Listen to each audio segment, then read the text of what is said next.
Bonjour, nouvelle vidéo pour comprendre comment se forme une fosse océanique et pour cela on va partir en Amérique du Sud au niveau des Andes. Première chose, voir s'il y a des volcans à proximité de mon site numéro 3. Les triangles rouges symbolisent des volcans, il y en a. Ensuite, voir s'il y a des foyers sismiques aussi au niveau de mon site et vous allez vous apercevoir qu'il y a beaucoup de séismes. S'il y a des séismes et des volcans, nous sommes forcément en limite des plaques. Nous pouvons donc afficher aussi les limites des plaques tectoniques pour être sûr. Et effectivement, mon site numéro 3 est bien sur une limite de plaques. Ici, nous avons une plaque qui s'appelle la plaque de Nazca. C'est une plaque entièrement océanique, constituée de lithosphère océanique, puisque nous sommes dans l'océan Pacifique. La plaque sud-américaine, ici, est mixte, constituée de lithosphère continentale sous le continent et de lithosphère océanique, évidemment sous l'océan Atlantique. La partie qui m'intéresse de cette plaque sud-américaine est évidemment la partie continentale. Donc nous avons ici de la lithosphère continentale et de l'autre côté, nous avons à l'ouest de la lithosphère océanique. Nous pouvons aussi voir le déplacement de ces plaques tectoniques en affichant les vecteurs GPS.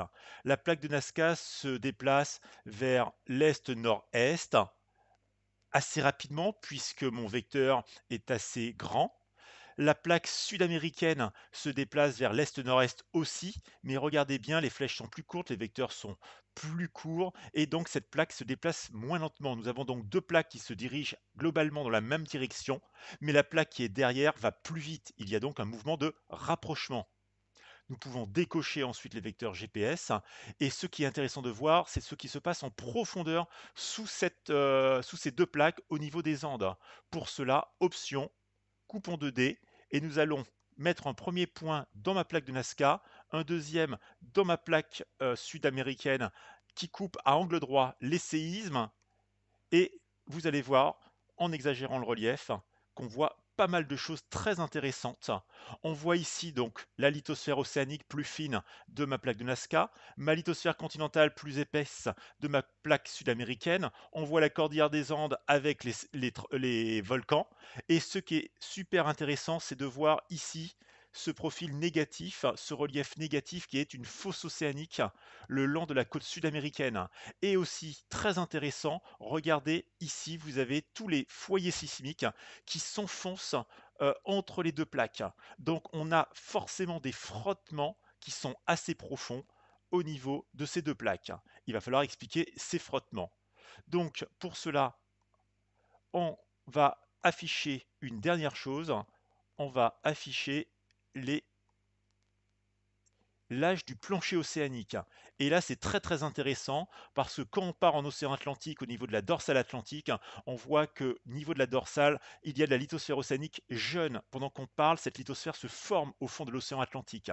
On voit ensuite que la lithosphère de chaque côté de la dorsale s'écarte et est de plus en plus âgée. On va vers de l'orange, puis du jaune, puis du vert, puis du bleu, etc. Et vous voyez une symétrie, ça veut dire que cette lithosphère océanique, elle se forme au niveau de la dorsale et elle s'écarte de chaque côté vers l'ouest et vers l'est avec une symétrie et des âges de plus en plus importants. Cette symétrie, on la retrouve partout. Si on part sur l'océan Indien, on la retrouve aussi. Donc regardons ce qui se passe dans le Pacifique. On a bien effectivement notre dorsale pacifique ici avec formation de lithosphère océanique jeune, puis de la lithosphère orange, donc 20-30 millions d'années, des deux côtés, à l'ouest et à l'est, puis la lithosphère jaune, 60-70 millions d'années des deux côtés, puis à l'ouest de la lithosphère verte, 100-120 millions d'années, mais problème, ma lithosphère de 100-120 millions d'années, à l'est de ma dorsale, n'est pas présente. Pourtant, elle s'est formée. On le voit bien dans tous les océans du monde. Cette lithosphère, elle se forme, elle est symétrique, elle s'écarte. Ce qui veut dire qu'elle est quelque part. Rappelez-vous les foyers sismiques qui s'enfoncent en profondeur. On a un mouvement de rapprochement de ma plaque de Nazca et de ma plaque sud-américaine. On peut donc imaginer que c'est ma plaque de Nazca, cette lithosphère océanique de Nazca, qui lorsqu'elle rencontre le continent sud-américain, la lithosphère continentale du continent sud-américain, va s'enfoncer, va passer sous la lithosphère continentale et en même temps va frotter contre cette lithosphère continentale et entraîner des foyers sismiques. Donc vous voyez qu'avec ce logiciel, on peut trouver plein d'arguments pour expliquer ce qui se passe au niveau des Andes.